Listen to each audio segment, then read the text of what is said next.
बिस्मिल्लाहिर्रहमानिर्रहीम। अस्सलाम वालेकुम। मेरे चैनल कानून क्या कहता है के साथ हाज़िर खिदमत हूँ। दोस्तों, पिछली वीडियो में हमने गुफ्तगू की थी कि अगर आपके ख़िलाफ़ कोई FIR काटी जाती है, आपके ख़िलाफ़ पर्चा काटा जाता है, तो आपका पहला काम ये होगा कि आप अदालत से रुजू करेंगे और अपनी बेल ग्रांट करवाने की कोशिश करेंगे, अपनी ज़मानत की एप्लीकेशन दाखिल करेंगे और अदालत से ज़मानत हासिल करेंगे।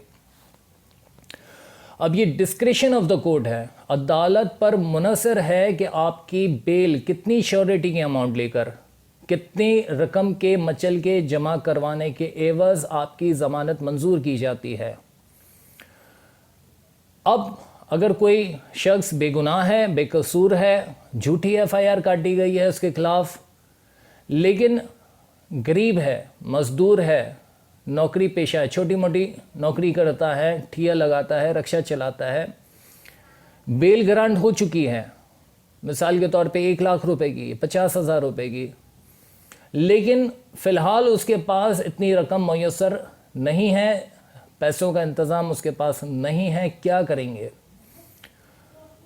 मजमूए ज़ाब्ता फ़ौजदारी के दफ़ा 498, अब 498 के तहत बेल बिफोर की एप्लीकेशन भी लगाई जाती है और 498 CRPC के तहत रिडक्शन ऑफ श्योरिटी की भी एप्लीकेशन लगाई जा सकती है अदालत के हुजूर। और जो गरीब शख्स है, मज़दूर है, इतने वसाइल नहीं रखता जितना हुक्म अदालत ने किया है पैसे जमा करवाने का, अपनी इल्तिजा अदालत के हुजूर पेश कर सकता है, अपनी दाद रसी बयान कर सकता है कि उसके पास इतनी अमाउंट मौजूद नहीं है, क्योंकि बेल तो ऑलरेडी ग्रांट हो चुकी है।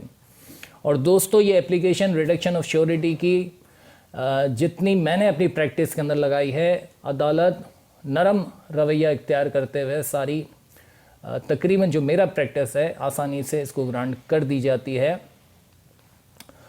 लिहाजा इसमें आज की वीडियो जो आपने देखी 498 रिडक्शन ऑफ श्योरिटी के हवाले से मैंने आज गुफ्तगू की। वीडियो देखने के लिए शुक्रिया। इंशाल्लाह अगली वीडियो में फिर हाज़िर होंगे, तब तक के लिए अल्लाह हाफ़िज़।